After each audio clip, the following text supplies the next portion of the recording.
Buonasera, everyone, which means good evening in Italiano. Hey, it is a good evening from Alice Springs, Northern Territory, Central Australia. This is Murray Stewart, and I am your host on Blind Magic in Alice Springs. I've had a good day. And I trust and I hope you've had a good day as well. I had a friend of mine over who I'm so hoping I can do a podcast with early next week. Her story is as amazing as mine in relation to survival,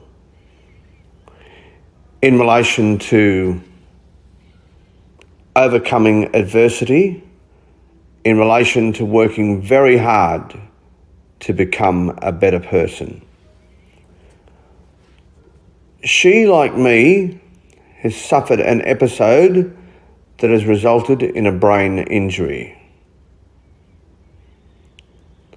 And both of us, therefore, it would seem, have frontal lobe damage. I certainly know mine has been confirmed.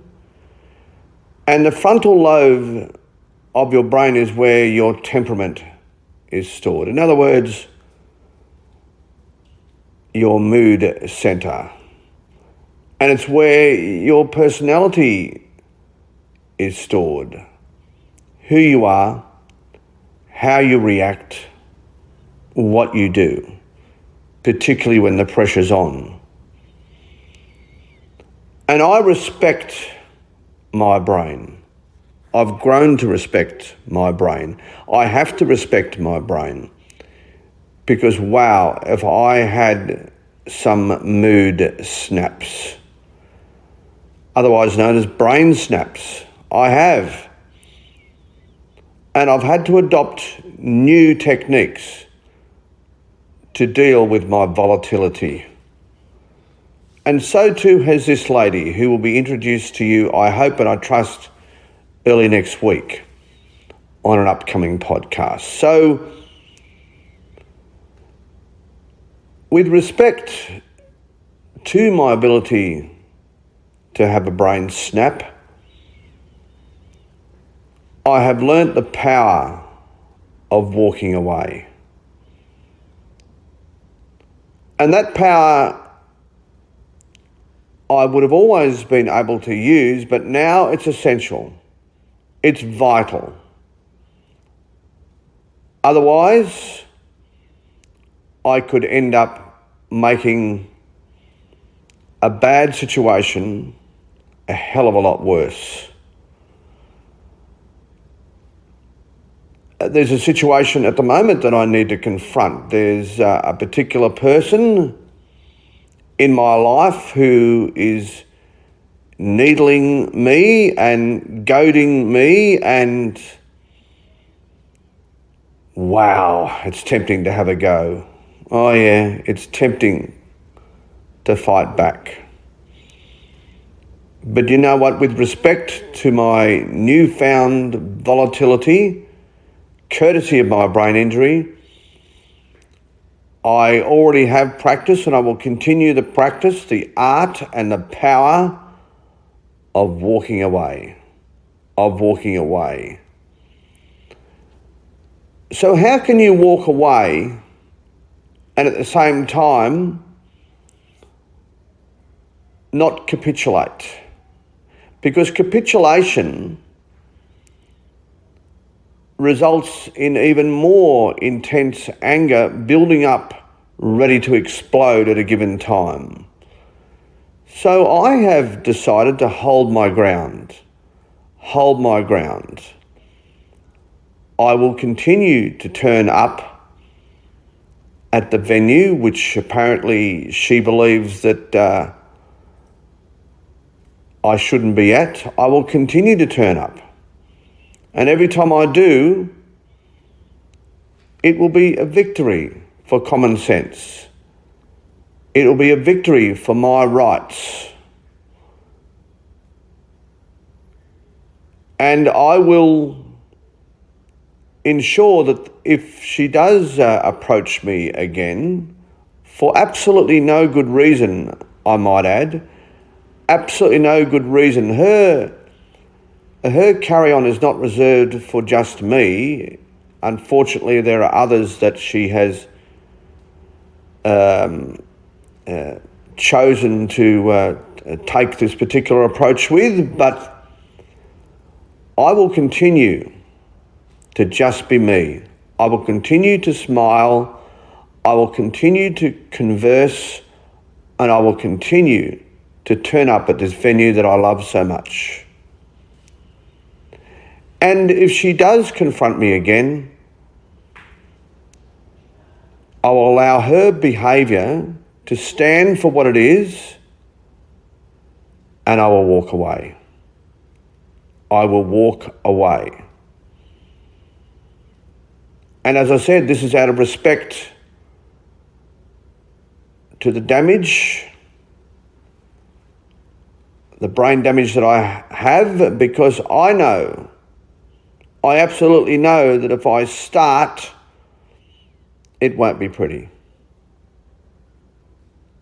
And it won't be pretty for me, not just for her. It will make, as I said, this situation a whole lot worse. As things stand, she hasn't hurt me. No damage. The only one who is being hurt is herself, because she's way, way, way out of line. So I will hold strong, therefore preserving my dignity, meaning that I'm not capitulating, but I'm also not escalating the issue beyond where it needs to be. Yes, I think in a lot of ways this brain damage is working to make me a better person, because these sorts of situations will arise, whether we like it or not, many times in our life. Because not everybody is nice. I think a good portion of us are very nice. I do. I think humankind is okay, but there certainly is, I suppose you'd call it the dickhead element in our society. And those people who, for whatever reason, just like a fight. Their mission in life is to fight with people, to cause conflict, to cause upset. But that is when we need to practice really good behaviours, really strong behaviours. And once again, this is how we preserve our dignity, whilst also not accommodating their need for a fight. So yes, I will continue to practice the art of walking away and feel its power. My good doctor friend, Dr. Kirsty, has also advised me on a number of approaches I can take, touching my left shoulder as a little warning sign, breathing through my want to be angry. So this is what I'm doing. This is what I'm doing.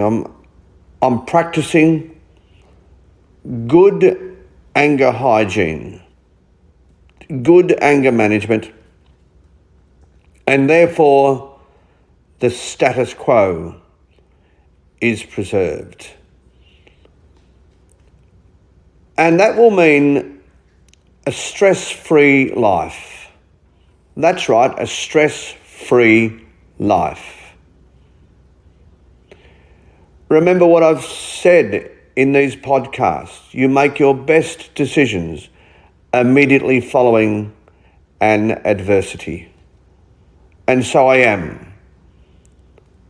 I am I'm literally carrying above my shoulders a lethal weapon, and that is my brain.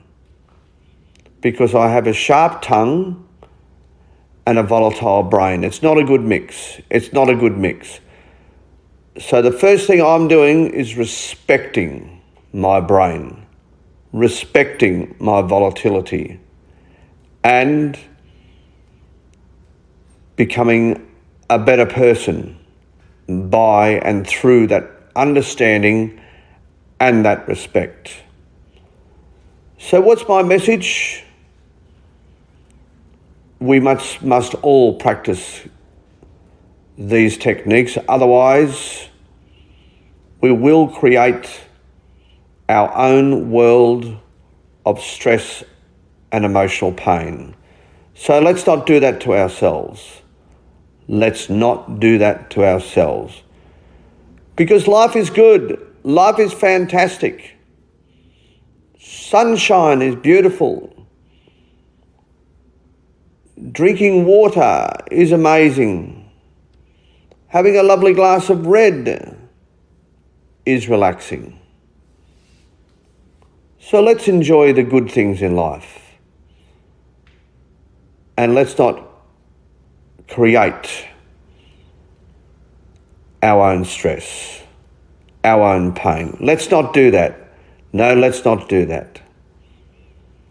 Let's be a glass half full sort of person. This has been episode 541, a Blind Magic Communications production.